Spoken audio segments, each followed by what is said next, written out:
منها زوجها وبث منهما رجالا كثيرا ونساء واتقوا الله الذي تساءلون به والأرحام إن الله كان عليكم رقيبا. Puji syukur kehadiran Allah dengan mengucapkan alhamdulillahi rabbil alamin. Bersalawat kepada Nabi dengan mengucapkan Allahumma salli ala Muhammad wa ala ali Muhammad fil alamin innaka Hamidum Majid. Bapak Ibu sekalian yang berbahagia, mudah-mudahan di subuh hari ini Allah limpahkan rahmat dan keberkahannya kepada kita semua. Insya Allah yang hadir husnul khatimah. Bermunajat kita kepada Allah untuk kedua orang tua kita. Kalau telah mendahului kita, Allah tempatkan di tempat terbaik di sisinya. Allah terima amal ibadahnya. Allah kumpulkan bersama orang-orang yang saleh. Dan untuk kedua orang tua kita kalau masih hidup, Allah sehatkan, Allah kuatkan, Allah anugerahkan rezeki yang melimpah, anak-anak yang selalu mendoakan, insyaallah husnul khatimah. Amin ya rabbal alamin. Berdoa kita selalu untuk saudara-saudara kita yang tertimpa musibah, Allah hapuskan dosa mereka, Allah tinggikan derajat mereka, Allah tambahkan rasa cintanya kepada mereka. InsyaAllah husnul khatimah. Amin ya rabbal alamin. Baik Bapak Ibu sekalian yang berbahagia, di subuh hari ini jadwalnya Ustadz Dr. Saidul Amin. Kita doakan mudah-mudahan beliau sehat, kuat, guru-guru kita diberikan kemudahan, kelancaran dalam setiap urusan. InsyaAllah mereka bisa kembali mengisi kajian seperti sedia kala. Amin ya rabbal alamin. Baik Bapak Ibu sekalian yang berbahagia, di subuh hari ini saya ingin mengangkat satu hadis daripada baginda Nabi Muhammad SAW. Kata baginda Nabi Muhammad SAW, An Amru bin Shu'aib an abihi an jaddihi anna Rasulullah SAW qala laisa minna man tashabbaha bi ghairina. Kita ulangi. Kata Nabi dalam hadisnya, laisa minna man tashabbaha bi ghairina.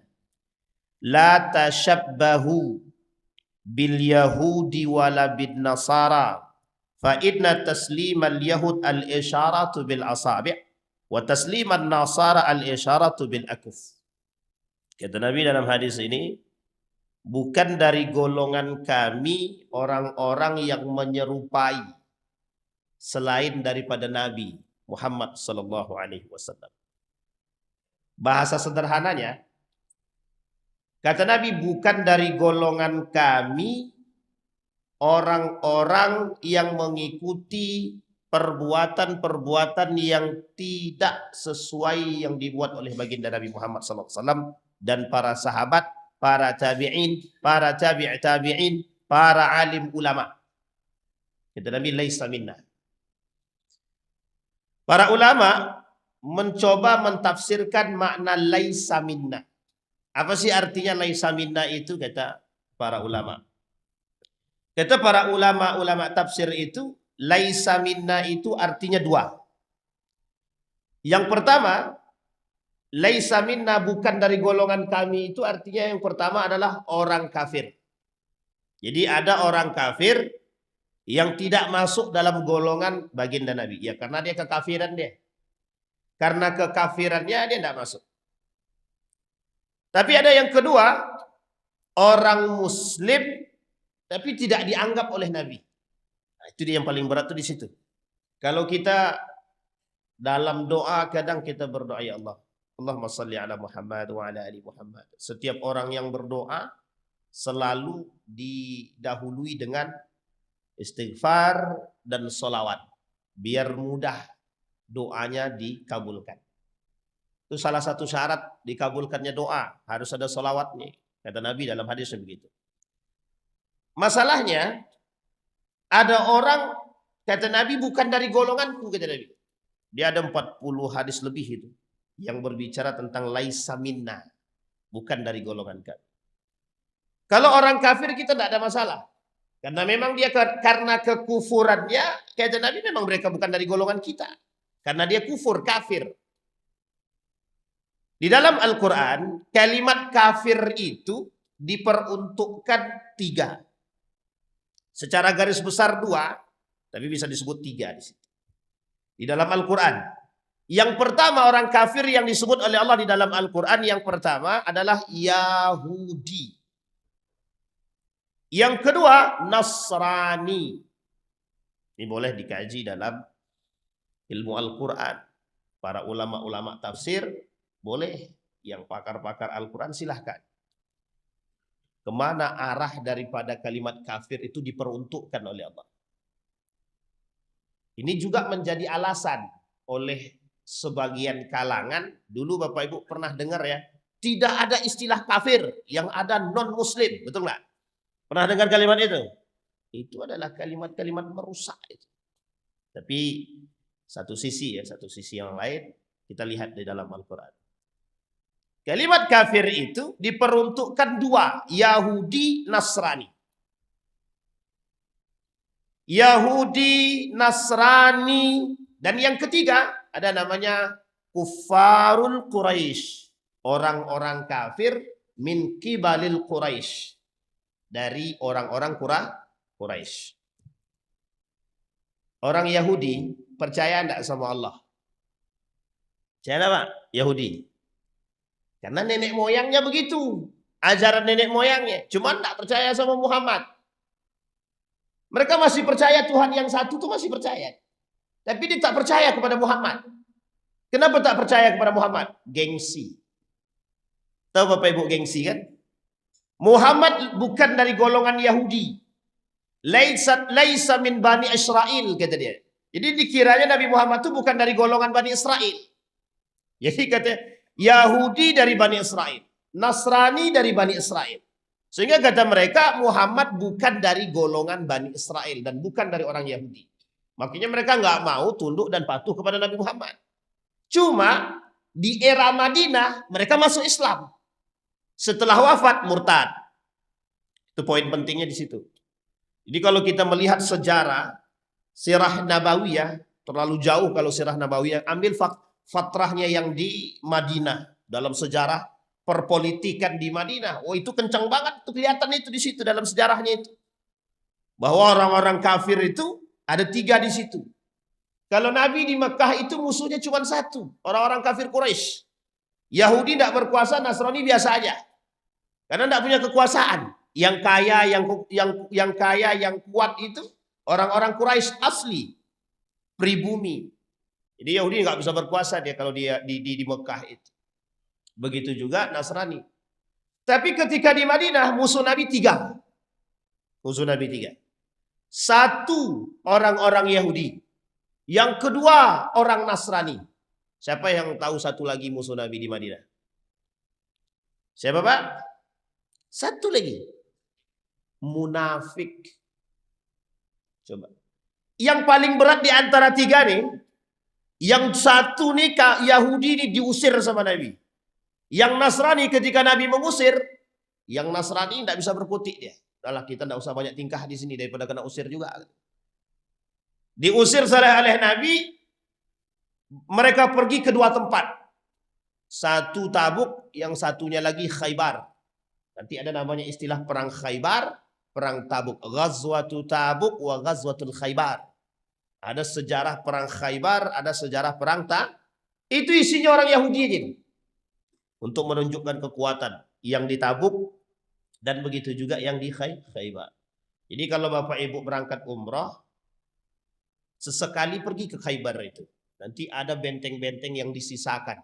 Jadi ada benteng-benteng, ada beberapa benteng yang disisakan oleh kaum-kaum Yahudi ketika terjadinya perperangan antara Nabi Muhammad bersama dengan kaum-kaum Yahudi yang ada di Khaybar.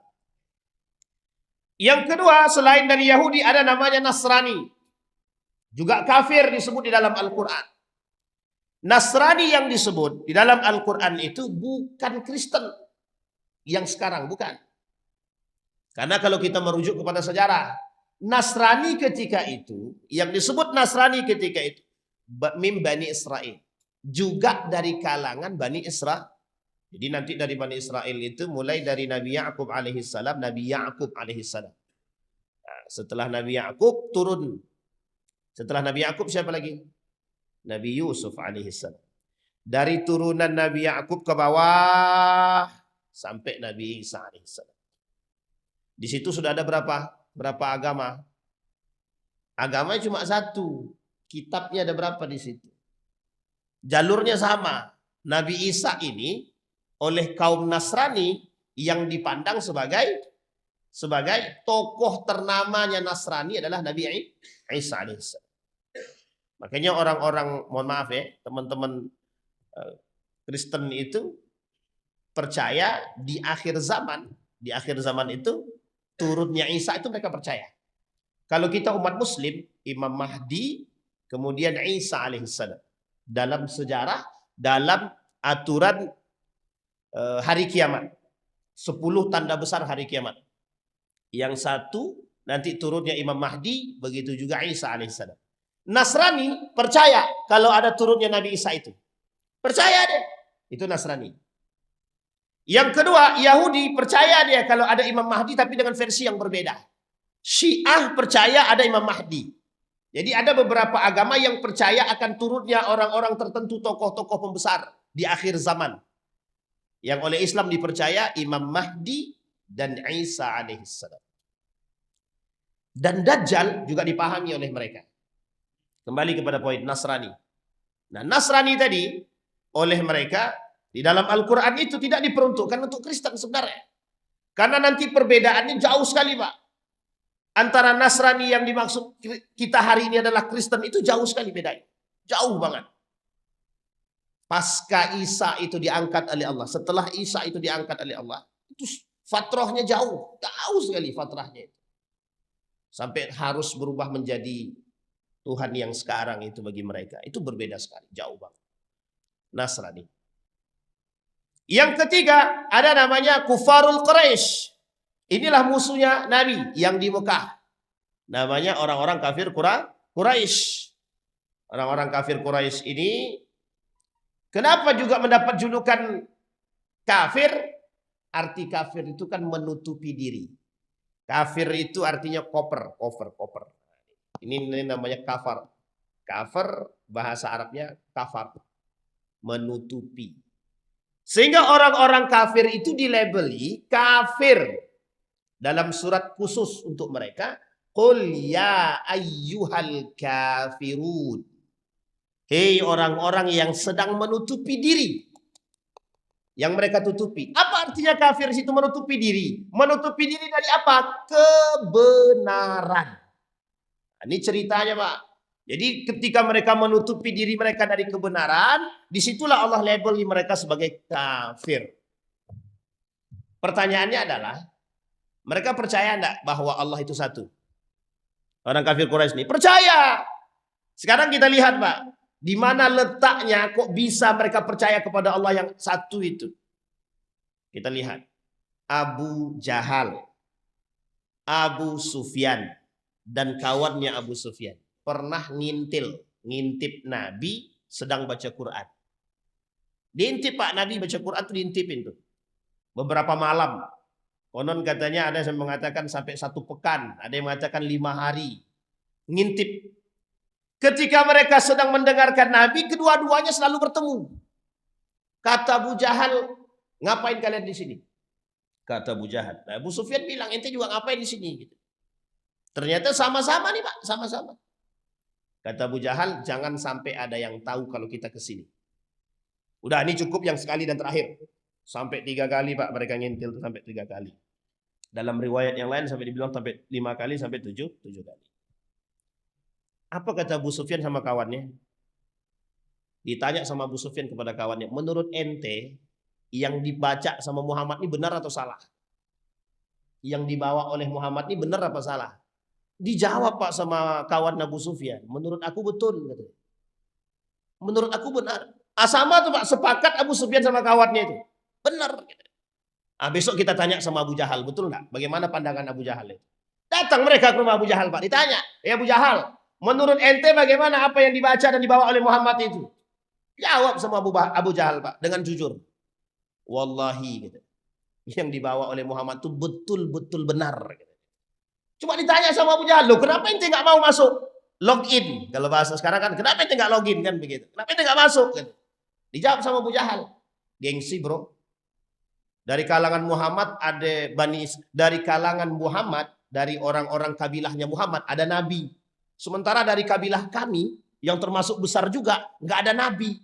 Jadi disinilah Pak, mereka nggak mau beriman tuh gara-gara gengsi aja. Jadi bisa dipahami Pak ya. Beda dengan Abu Lahab, sebenarnya hampir-hampir sama saja.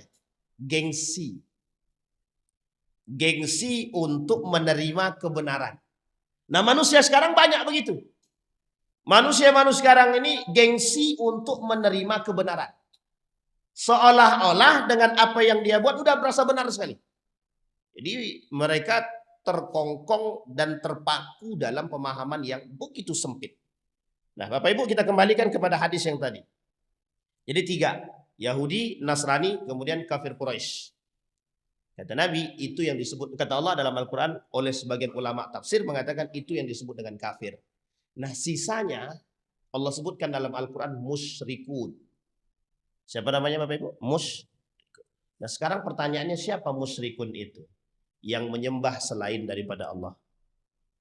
Yang punya kawan selain daripada Allah. Yang menduakan Allah.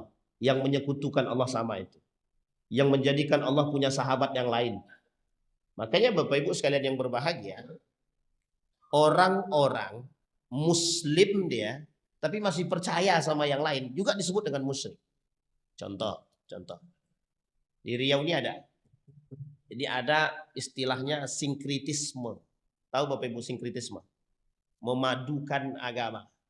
Dia punya 2 agama minimal. Sinkritisme. Sholat Jumat dia sholat. Sesajenan dia ikut. Paham ya? Ini sholat Jumat dia sholat. Sholat dia sholat tapi. Cuma sesajenan ikut. Pas menyembah pohon dia ikut. Pas ngasih makan laut dia ikut. Nah, ini namanya sinkritisme. Dalam istilah antropologi ini kajiannya budaya. Kalau dalam kajian budaya kata mereka begitulah budaya Indonesia ini kaya akan budaya lokal. Budaya yang apik. Cuma dalam kajian agama, dalam kajiannya akidah bermasalah Pak. Bermasalah itu. Apa masalahnya? Sholat dia jalan, sesajenan dia jalan. Dia kasih ke laut jalan, dia kasih ke hutan jalan. Apa kata kami kalau tak kasih hutan Pak Ustaz? Nanti hutan ini marah sama kami, tak dikasihnya kami kehidupan. Ini kira-kira musyrik kan? Musyrik kan? Itu zaman dulu begitu juga. Satu sisi mereka percaya kepada Allah, satu sisi mereka percaya pada patung. Mereka bangun patung-patung yang banyak di sekitar Ka'bah itu, sekeliling Ka'bah itu. Sebelum terjadinya Fathu Makkah, penaklukan kota Makkah. Itu patung-patung itu ya jadi sembah-sembahan. Disembah itu. Tapi satu sisi mereka percaya dengan agama nenek moyang. Yang percaya kepada Tuhan yang Esa. Satu sisi. Makanya disebut dengan musyrikun. Orang-orang musyrik. Lah tapi kata Buya Hamka lain lagi. Kata Buya Hamka sekarang tuh syiriknya modern. Tahu Bapak Ibu syiriknya modern itu? Tahu Bapak Ibu syirik modern? Yang disembah tuh manusia katanya. Pokoknya setiap ada masalah datang ke manusia. Pokoknya manusia itu lebih utama. Pokoknya tidak ada yang lebih bagus daripada manusia. Pokoknya minta bantu apapun ke manusia. Sampai mutasi pun datangnya kepada manusia. Dimutasi dia datang ke manusia. Lebih takut dia kepada manusia daripada kepada Allah lagi. Itu yang disebut dengan syirik modern. Musyrik itu modern tapi modelnya. Karena waktu itu bukan manusia yang disembah. Kalau istilah jahiliyah, orang sekarang lebih jahiliyah daripada orang zaman dulu. Orang zaman dulu jahiliyah tapi Islam belum ada. Sekarang Islam sudah ada, Muslim lagi. Bahkan dia pelakunya. Muslim, dia pula yang nyembah manusia. Dia pula yang minta-minta pada manusia. Dia rendahkan harga diri dia minta kepada manusia. Bahkan uniknya, lebih takut manusia hari ini kepada manusia ketimbang kepada Allah. Kenapa begitu? Banyak yang ngemis jabatan tuh. Menjilat itu. Itu bukan takut gak dia sama Allah? Enggak takut. Tapi sama manusia takut gak? Takut Pak, takut dimutasi. Dan takut gak dapat jabatan, takut gak dapat kekuasaan, takut gak dapat harta. Begitulah syirik modernnya sekarang. Disebutkan oleh Allah dalam Al-Quran sebagai apa? Musyrikun. Jadi hal-hal seperti ini sepele. Makanya kata para ulama itu, hati-hati di akhir zaman itu banyak yang murtad secara tidak sadar. Keluar daripada Islam secara tidak sadar. Artinya ketika mereka mempertuhankan, membuat Tuhan itu kawan, percaya kepada manusia yang lain. Dan ada beberapa hal Tuhan yang lain, teknologi. Teknologi juga bisa menjadi Tuhan yang baru bagi manusia. Kekuasaan, jabatan dan kekuasaan sama, harta, wanita. Sampai Nabi bilang begini dalam hadis itu. Kata Nabi, banyak di akhir zaman itu nanti, kata Nabi, laki-laki lebih takut kepada istrinya, kepada perempuannya, kata Nabi. Lebih takut kepada istrinya. Mungkin bukan bapak-bapak yang di sini, bukan atu-atu awal. Tapi mungkin yang akan datang. Wallahu a'lam. Tapi kata Nabi, di akhir zaman itu laki-laki lebih takut kepada istrinya ketimbang orang tuanya. Sehingga membuat mereka durhaka kepada orang tuanya. Ini salah satu istilah bahwa perempuan itu bisa menjadi Tuhan kelak di masa yang akan datang. Saking takutnya laki-laki terhadap istri. Saking takutnya laki-laki terhadap istri. Tapi ibu nggak usah bangga dulu. Itu tuh, itunya arahnya ke negatif itu. Kata Nabi, sampai mereka durhaka kepada kedua orang tuanya. Baik Bapak Ibu, kita tak bahas masalah kiamat itu ya, akhir zaman yang hal tersebut. Yang kita bahas pada hadis Nabi yang tadi. Nah sekarang kita lihat musyrikun yang dimaksud. Nah kemudian Bapak Ibu, di dalam Al-Quran selain daripada ada kafir, ada musyrikun, ada satu muslim. Apa namanya? Muslim. Muslim dibagi 3 tingkatan. Satu muslimun, yang kedua mukminun, yang ketiga muhsinun. Orang muslim secara agama dia muslim, syahadat dia. Tapi pertanyaannya, ada enggak muslim yang enggak sholat? Ada enggak muslim yang enggak puasa? Ada enggak muslim yang enggak zakat? Inilah istilah yang Bapak Ibu dengar dengan Islam KTP namanya. Jadi cukup dengan KTP. Dan saya menemukan fakta itu. Apa faktanya? Ustadz, kami mau masuk Islam. Mau ngapain? Aku mau nikah dengan anak bapak tuh.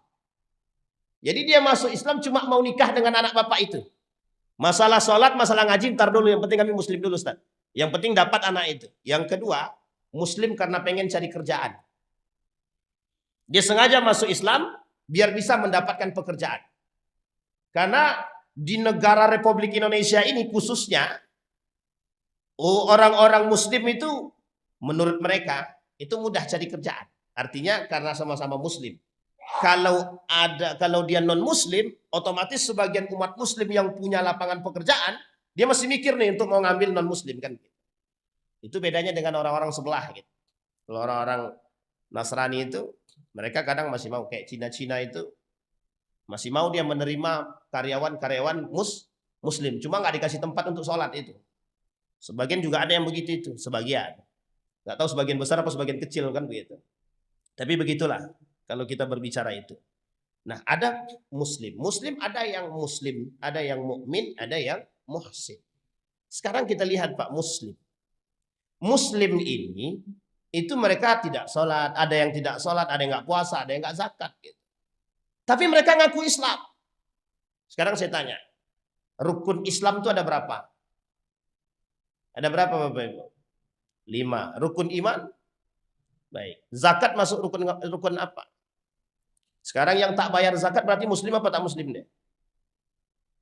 Salah satu rukun Islam itu adalah syahadat. Kalau seandainya dia tidak bersyahadat muslim enggak? Enggak muslim dia. Bisa dibilang kafir dia? Bisa. Sekarang saya tanya, kalau dia tidak bayar zakat, bisa enggak kita bilang kafir dia? Dalam hadis Nabi ada. Kata Nabi, orang yang tidak membayar zakat fahuwa kafir. Dia kafir. Faqad kafara. Orang tidak sholat, faqad kafara. Orang yang tidak puasa, faqad kafara. Meskipun sebagian ulama hadis bilang hadisnya lemah.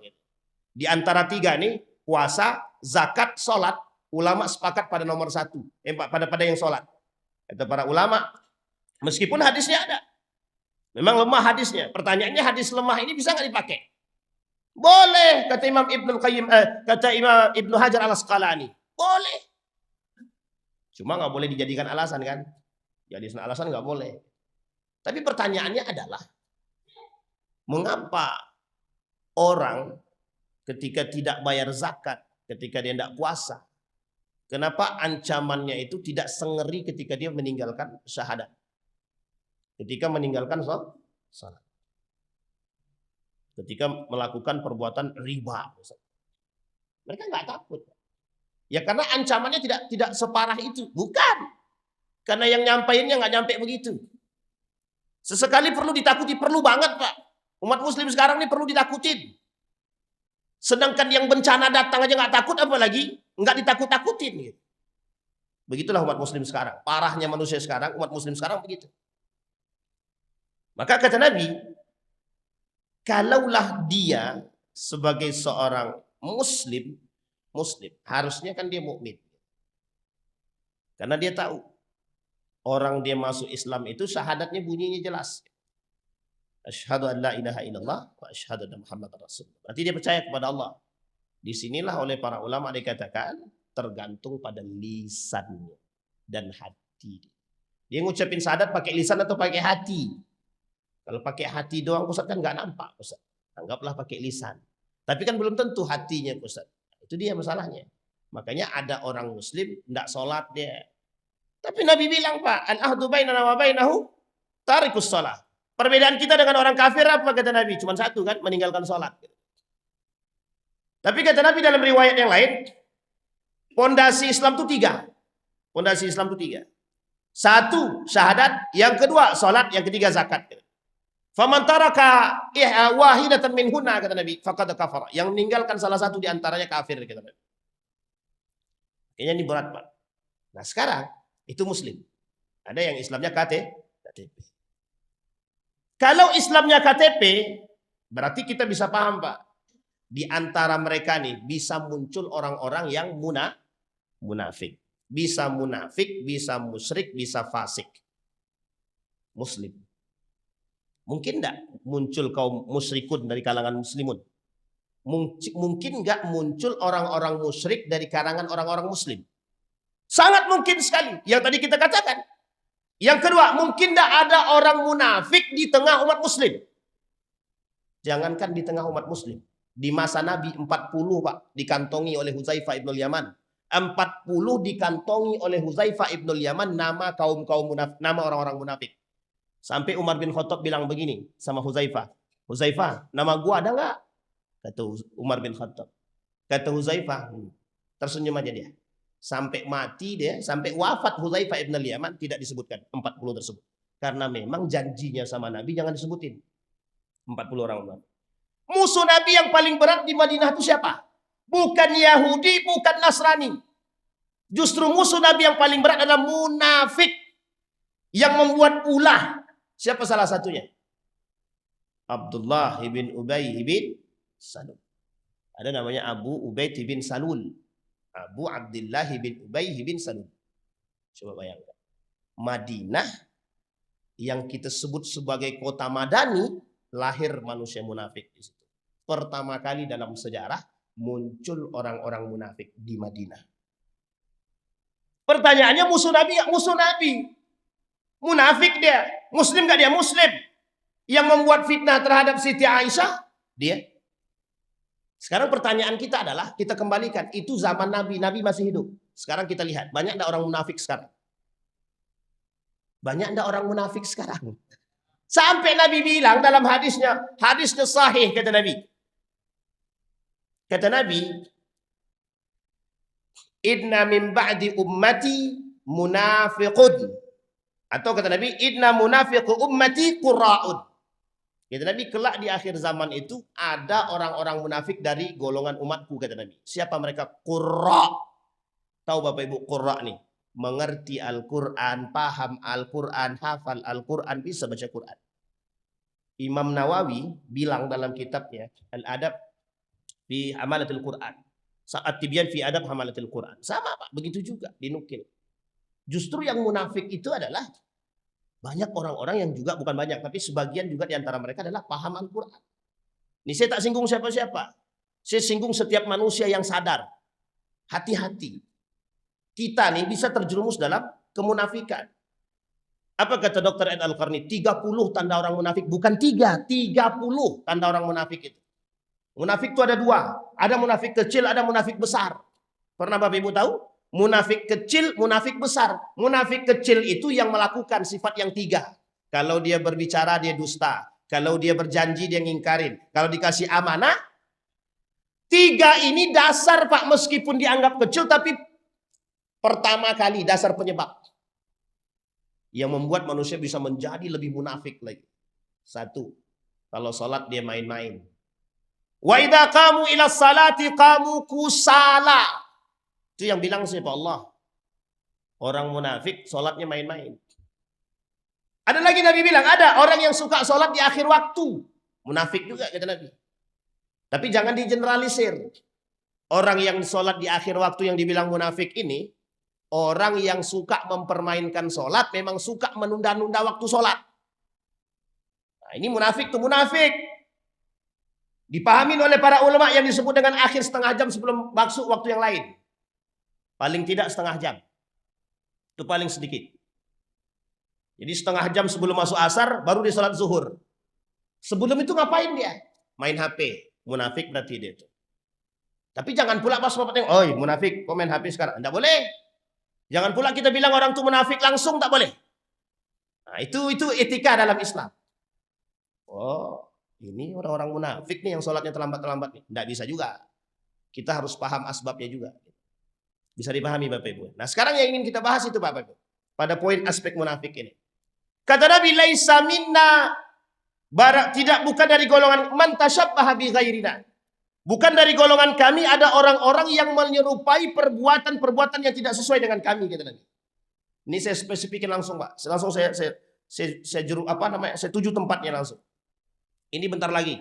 Bentar lagi tanggal 25. Bentar lagi tanggal 25. Di awal Desember kemarin sudah mulai masuk. Beberapa tempat sudah pasang atribut-atribut. Ini mohon maaf Bapak Ibu, kita ini muslim.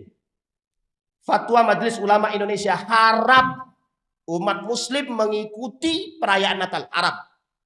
Langsung kita sebut ya, haram. Ustaz kok keras sekali. Kalau lembut-lembut aja mereka tak dengar, apalagi keras. Yang keras tak didengar, apalagi yang lembut. Haram umat muslim mengikuti fatwa Natal, haram. Itu Majelis Ulama Indonesia. Kalau mau ikuti silahkan.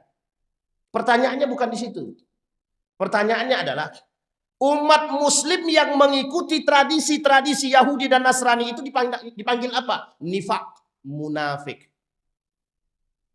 Artinya kalau ada umat muslim hari ini yang mengikuti tradisi-tradisi seperti itu disebut apa? Munafik. Maka kata Nabi, laisa minna, bukan dari golongan kami. Dan Nabi tidak mau mengakui orang-orang munafik daripada golonganku, kata Nabi. Cuma ada cumanya. Ketika Umar bin Khattab mau membunuh Abu Ubaid bin Salul, Nabi melarang. Kata Nabi kepada Umar, jangan. Engkau mau orang di sini masih memandang aku, kata Nabi. Dia munafik. Memang dia munafik, kata Nabi. Cuma kalau ente bunuh, orang masih paham bahwa Abu Ubaid itu adalah sahabatku. Dia beriman dan hidup di masaku, kata Nabi. Ini kalau dibunuh, nanti yang kena saya, kata Nabi.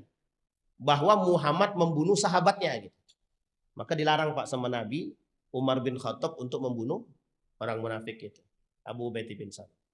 Tapi sebelum mati, sebelum wafat Abu Ubaid bin Salul itu, Nabi kasih jubah Nabi kepada Abu Ubaid bin Salul. Tahu ibu alasannya, kita rujuk kepada 6 tahun sebelum dia wafat itu. Jadi ketika Ibnu Abbas itu, paman Nabi itu, ada namanya Abbas paman Nabi, bukan Ibnu Abbas. Abbas paman Nabi, sebelum itu belum masuk Islam dia. Nah ketika dia dalam perperangan itu, sakit dan menjadi tawanan Nabi. Ketika menjadi tawanan Nabi, dikasih baju pakaian. Nabi kan tetap sedih, karena meskipun tawanan, tapi dia paman, tetap paman. Mau gimana pun Abbas tetap paman Nabi. Singkat cerita, dia tidak lagi memiliki pakaian. Nah, pakaian yang cocok kepada badannya Abbas ini, paman Nabi ini, adalah pakaian Abu Ubaid bin Salul tadi.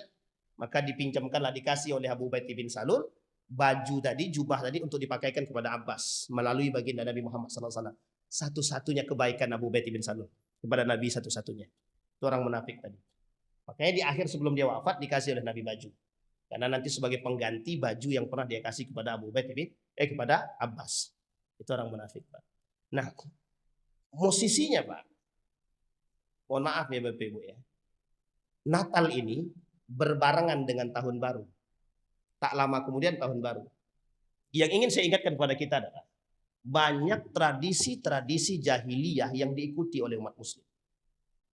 Saya ambil hadis yang lain. Kata Nabi dalam hadis yang lain, la taqumus sa'ah, tidak akan terjadi hari kiamat hatta tattabi'anna, sampai mereka akan betul-betul mengikuti tradisi-tradisi sebelumnya. Ditanya sama sahabat, aminal yahud wan nasara, apakah dari Yahudi dan Nasara? Kata Nabi, kalau bukan mereka siapa lagi? Dalam riwayat yang lain, apakah itu Persia dan Rom? Kata Nabi, kalau bukan mereka siapa lagi? Ini kalau kita rujuk kepada 4 ini, Pak, Yahudi, Nasrani, Persia dan Rom, itu kelihatan semua. Kita ambil dulu Persia. Bapak Ibu tahu Persia agamanya apa? Majusi. Majusi itu sembahannya Pak Zoroaster. Zoroaster itu api, berarti mereka musyrikun. Makanya kata para ulama, orang-orang Majusi ini musyrikun. Yang disembah adalah api. Sampai hari ini masih tersisa, Pak, sebagian di antara mereka yang masih menyembah api. Masih ada. Persia itu mana pusat? Iran sekarang. Iran sekarang. Nah, kalau kita pahamkan Iran itu pasti Syiah. Sebagian besar, sebagian kecil masih ada yang percaya dengan nenek moyang. Baik, kita kembali. Yahudi, Nasrani. Kalau bukan mereka siapa lagi, kata Nabi. Nah, sekarang kita perhatikan, Pak. Tradisi Yahudi dan Nasrani. Ini sebenarnya bahasa kiasan. Ketika 1925 runtuh Turki Utsmani. Habis nih Pak Turki Utsmani. Siapa yang naik? Eropa. Apa yang mereka lakukan terhadap Islam? Di bumi hanguskannya Islam. Semua dihabisin, Pak. Yang masih belajar baca bahasa Arab, singkirkan. Yang azan pakai bahasa Arab, singkirkan. Sampai di Turki azannya pakai bahasa Turki. Sampai Bapak Ibu datang ke Inggris pakai nama Muhammad aja diusir. Langsung auto. Kalau auto balik ke kampung masing-masing. Jadi kalau kita pakai namanya Muhammad Ridwan masuk ke Inggris pada saat itu langsung diusir, Pak. Tidak boleh masuk. Sampai ke nama-nama saja kalau ada berbau Islam singkirkan. Nama yang tidak ada asal usul masalah, yang ada berbau Islam aja diusir. Inilah cikal bakal lahirnya yang disebut dengan Islamophobia. Bapak Ibu tahu Islamophobia? Benci terhadap Islam. Nah, ini yang mau kita bahas, Pak. Yang mau dibahas itu. Kenapa? Sekarang ini Islamophobia, isinya Islamophobia semua. Benci terhadap Islam. Orang yang disebut benci terhadap Islam ini, Pak, salah satunya adalah bukan benci masuk ke dalam Islam, bukan. Justru benci terhadap syariat-syariat Islam itu sendiri. Justru benci dengan sunnah-sunnah Nabi itu sendiri. Justru yang benci itu bukan hanya orang kafir, Muslim itu sendiri. Parah nggak itu? Umat Muslim. Sampai Nabi bilang dalam hadisnya begini, kata Nabi. La yabqal Qur'an illa rasmu. Al-Quran tidak akan tersisa kecuali tinggal tulisan. Wa la yabqal Islam illa ismuhu. Tidak akan tersisa Islam kecuali tinggal nama. Itu Nabi yang bilang. Sekarang perhatikan betapa banyak orang yang benci dengan Islam itu. Bukan benci dengan Islamnya, tapi benci dengan syariat Islam itu. Akhirnya mohon maaf, Pak. Kebencian tadi menerobos batas-batas yang tidak seharusnya diterobos. Contoh, umat Muslim pakai pakaian Santa Claus. Umat Muslim pakai bunga-bunga. Ustadz, ini kan cuman benda, cuman barang. Bukan masalah barang. Tapi Anda mengikuti tradisi orang yang tak selayaknya untuk diikuti. Sampai di sini paham ya Bapak Ibu ya? Ustadz, tapi itu tuntutan pekerjaan. Nah, inilah nanti kalimat akhirnya di situ. Maka dituntutlah ulama bertasamuh dengan, tidak bisa, Pak. Jangan tuntut ulama bertasamuh. Jangan ajarkan Islam bertasamuh. Tasamuh itu apa Ustaz? Toleransi. Tidak usah ajarkan, tidak usah. Islam tak perlu diajarkan toleransi. Saya dipahami sampai di sini Bapak Ibu. Ini tujuannya adalah biar Bapak Ibu bisa mengingatkan anak-anak kita, generasi kita. Betapa banyaknya kita terjerumus dalam perbuatan tradisi. Ini baru tanggal 25. Ntar tanggal 1 kita lihatin, Pak. Sampai sini paham ya Bapak Ibu ya? Tradisi jahiliyah. Orang jahiliyah pada masanya Allah sebutkan, setidaknya ada 4 karakter jahiliyah dalam Al-Quran. Yang Allah sebutkan secara zahir. Satu di antaranya zannal jahiliyah. Gaya berfikirnya orang jahiliyah. Gaya berfikirnya jahiliyah. Bagaimana gaya berfikirnya orang jahiliyah? Sama seperti tadi. Ini kan cuma tradisi. Ini kan cuma budaya. Apa yang mereka lakukan oleh kafir Quraisy terhadap baginda Nabi? Mat, begini aja lah. Hari ini kami ikut Tuhanmu. Besok kau ikut Tuhan kami. Apa jawaban Nabi? Lakum dinukum waliyadin, kata Allah.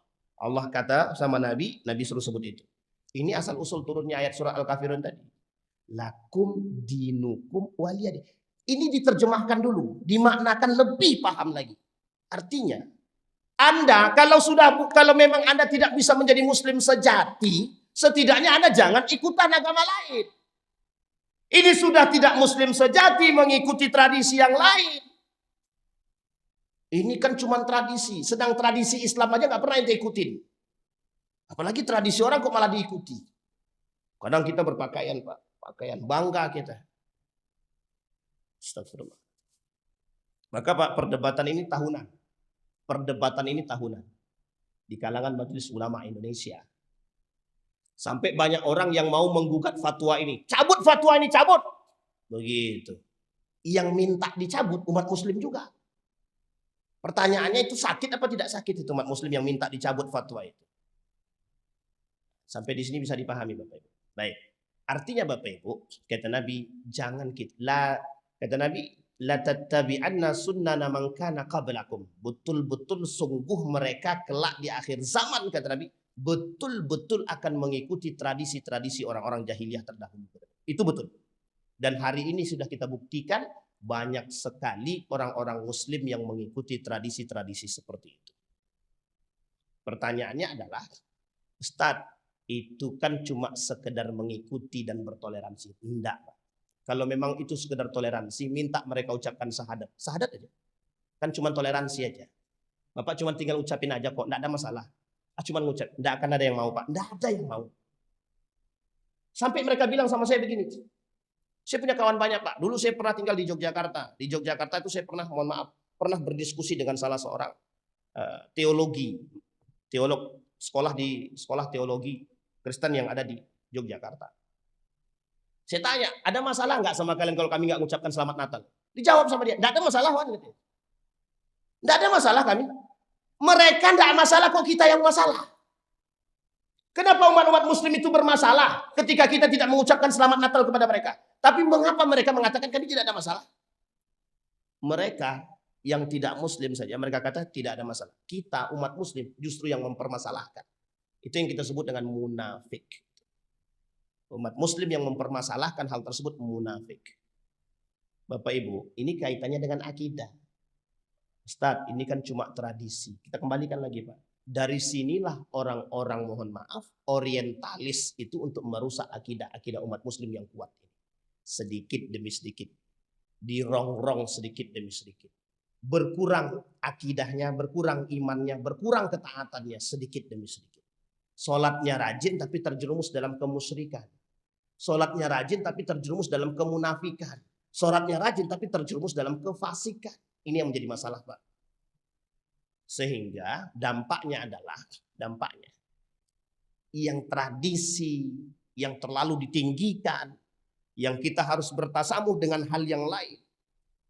Ada dampaknya, ada kecintaan umat muslim terhadap Islam dan kecintaan umat muslim terhadap syariat Islam berkurang sedikit demi sedikit.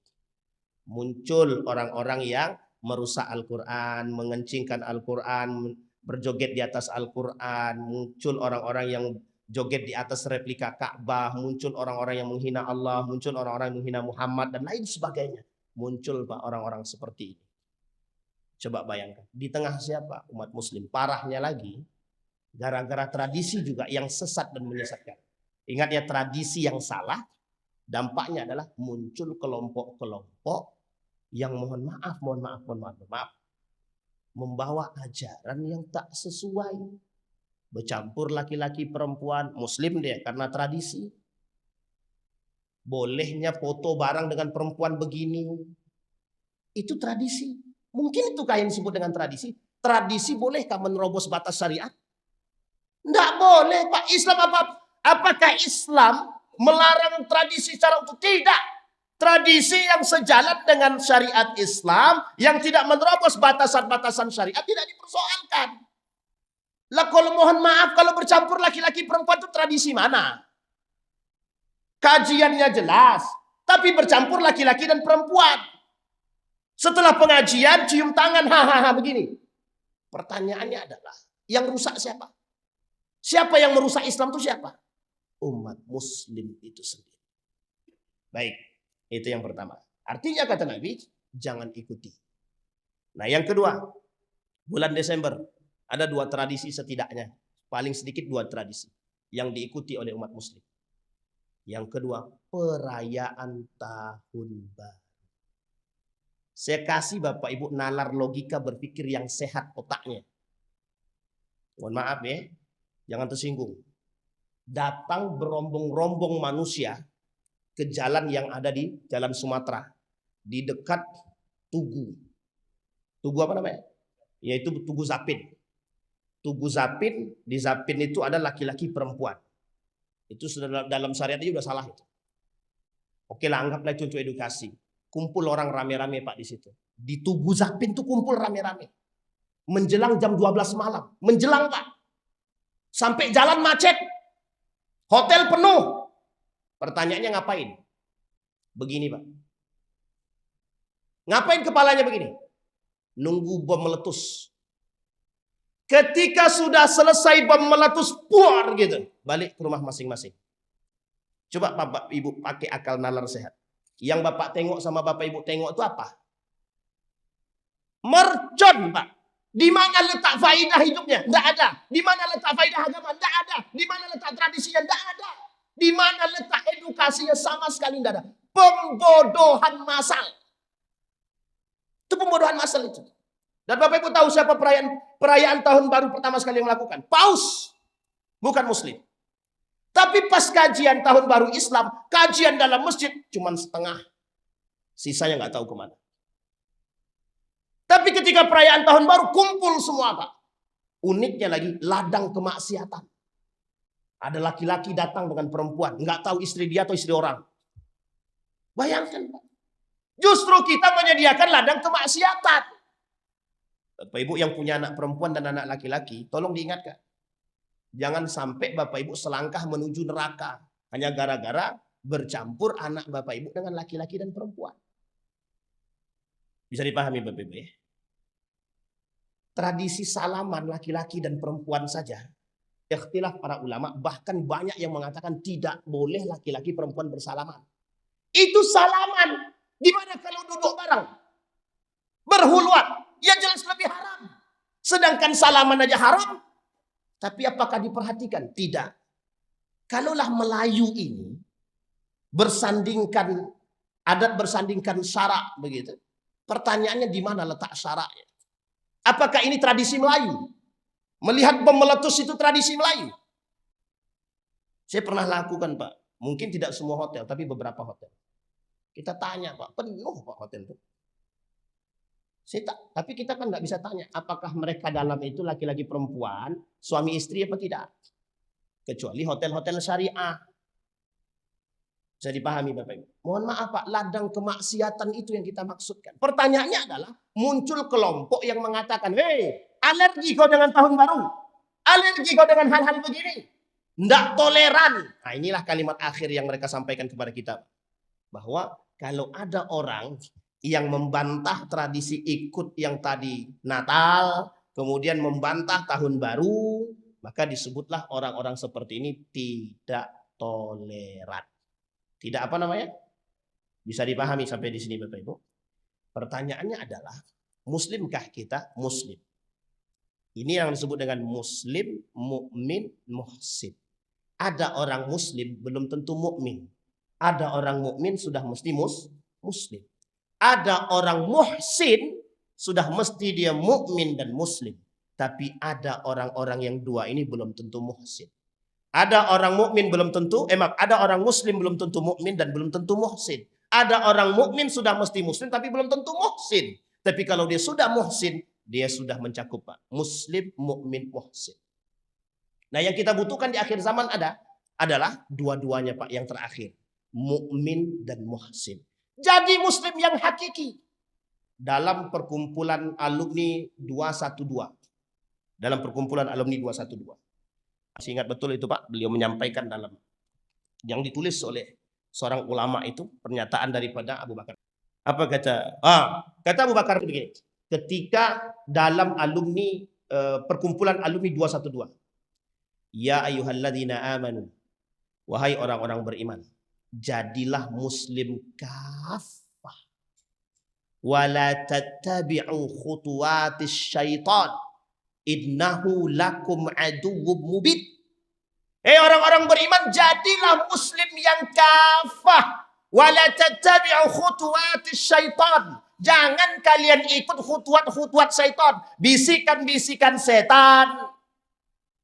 Berat enggak itu Pak, hidup di akhir zaman? Berat Pak. Jadi sekarang nih, kalau kita hidup di zaman sekarang nih, campur aduan agama itu berat sekali Pak. Itu baru dalam campur aduk agama. Belum kemungkaran, kemaksiatan, kerusakan, berat. Maka kata Nabi, orang yang hidup di akhir zaman itu ibarat memegang bara api. Kondisi dia sedang memegang bara api, saking beratnya. Maka Bapak Ibu, apa yang dikhawatirkan oleh Nabi? Nah, ini baru kita masuk poin akhir sebelum saya tutup. Dalam kitab Daqaiqul Akhbar itu, sebelum Nabi wafat, ketika ruh sampai di tenggorokan, apa yang Nabi katakan?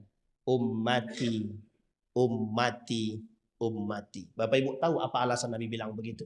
Inilah kondisi yang dikhawatirkan Nabi Pak sekarang. Kondisi sekarang inilah yang disebutkan oleh Nabi, ummati, ummati, umat. Yang dikhawatirkan oleh Nabi terhadap umatnya adalah banyak yang menyimpang daripada ajaran-ajaran Islam yang sesungguhnya. Yang pertama. Yang kedua, banyak yang mengikuti ajaran-ajaran Yahudi dan Nasrani. Yang ketiga, hilangnya Islam justru di tangan umat muslim. Hilangnya Al-Quran justru di tangan orang-orang muslim. Kita umat muslim tidak bangga jadi muslim.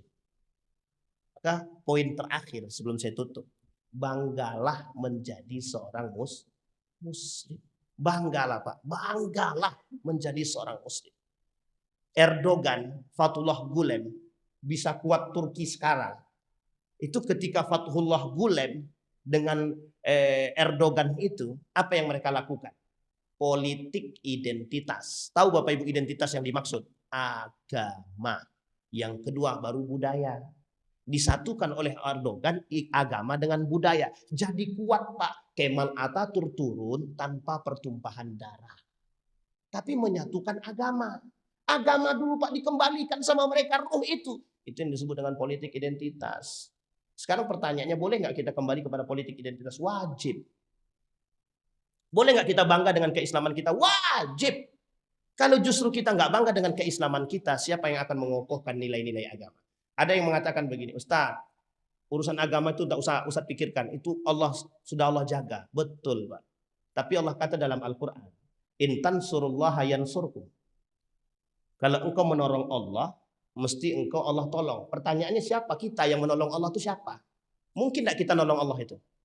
Mungkin tidak kita menolong Allah Pak? Tidak mungkin. Tapi apa yang dimaksud adalah nilai-nilai agama. Jaga nilai agama, jaga agama. Mukmin yang menjaga nilai agama, dia telah menjaga agama. Makanya kalau kita sholat, kita menjaga Pak. Kalau kita jujur, kita menjaga. Kalau kita nggak korupsi, kita menjaga. Kalau kita nggak menjilat, kita menjaga. Nah justru mohon maaf, runtuhnya Islam di tangan umat muslim. Sebabnya apa? Penjilat, perusak, yang suka merusak nilai-nilai agama. Bahasa istilah sederhana ini disebut oleh Allah dalam Al-Quran pengkhianat terhadap agama. Nah pengkhianat terhadap agama ini disebut oleh Dr. Ed Al-Qarni sebagai munafik.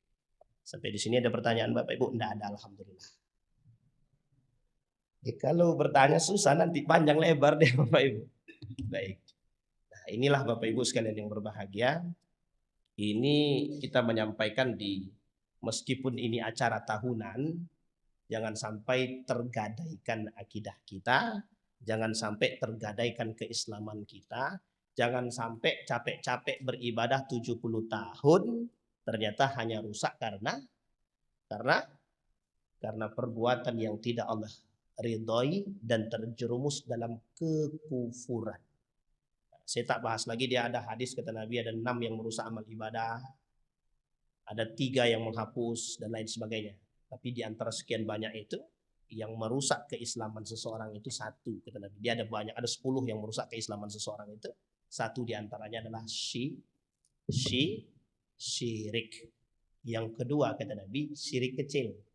Syirik kecil. Makanya kata Nabi dalam hadisnya, saya tutup, akhafu alaikum asyirkul asghar. Saya mengkhawatirkan kalian tentang syirik kecil kata Nabi. Jadi Bapak Ibu sekalian yang berbahagia, mudah-mudahan kita yang hadir terjaga semua keimanan dan akidahnya. Mudah-mudahan di akhir zaman ini bisa sebagai penutup langkah kita untuk tetap istiqamah menjadi muslim sejati. Dan insya Allah kita termasuk orang-orang yang bisa memunculkan, menggaungkan 2 hal. Amiruna bil ma'ruf, nahina 'anil munkar.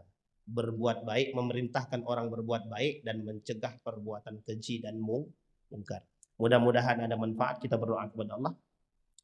A'udzu billahi minasyaitonir rajim. Bismillahirrahmanirrahim. Alhamdulillahirabbil alamin. Hamdasy syakirin hamdan na'imin. Hamdan yuwafi ni'amahu wa yukafi'u mazidah. Ya Rabbana lakal hamdu kama yanbaghi li jalali wajhikal karim wa 'azim sultanik. Allahumma salli ala Muhammad wa ala ali Muhammad. Allahumma faqihna fid din wa 'allimna ta'wil. Allahumma ighfir lana dhunubana wa dhunuba walidina warhamhuma kama rabbayana shighara. Allahumma ighfir lahum warhamhum wa'afihim wa'fu anhum wa akrim nuzulahum wa wasi' madkhalahum waj'al al-jannata mathwahum. Allahumma inna nas'aluka imanan bika ya rabbal alamin. Allahumma inna nas'aluka imanan kamilah wa yaqinan sadiqah wa amalan salihan maqbulah wa tijaratan lan tabur ya dzal jalali wal ikram. Allahumma khtimna bis salihin. Allahumma khtimna bis salihin. Rabbana hab lana min azwajina wa dhurriyyatina qurrata a'yun waj'alna lil muttaqina imama. اللهم ادفع عنا البلاء والوباء والفحشاء. اللهم ادفع عنا البلاء والوباء والفحشاء والمنكر يا رب العالمين. اللهم انفعنا بما علمتنا وارزقنا علوما تنفعنا في الدين والدنيا والآخرة. ربنا هب لنا من الصالحين. ربنا هب لنا من أزواجنا وذرياتنا قرة أعين واجعلنا للمتقين إماما. اللهم إنا نسألك خير هذا المكان وخير ما فيه وخير أهله، ونعوذ بك من شر هذا المكان وشر ما فيه وشر أهله. اللهم انصر من نصر الدين واخذل من خذل المسلمين. اللهم انصر إخواننا المجاهدين في فلسطين وفي غزة وفي كل مكان. اللهم دمر اليهود. اللهم أهلك الكفرة والمبتدعة والمشركين أعداءك أعداء الدين. ربنا آتنا في الدنيا حسنة وفي الآخرة حسنة وقنا عذاب النار. والحمد لله رب العالمين. السلام عليكم ورحمة الله وبركاته.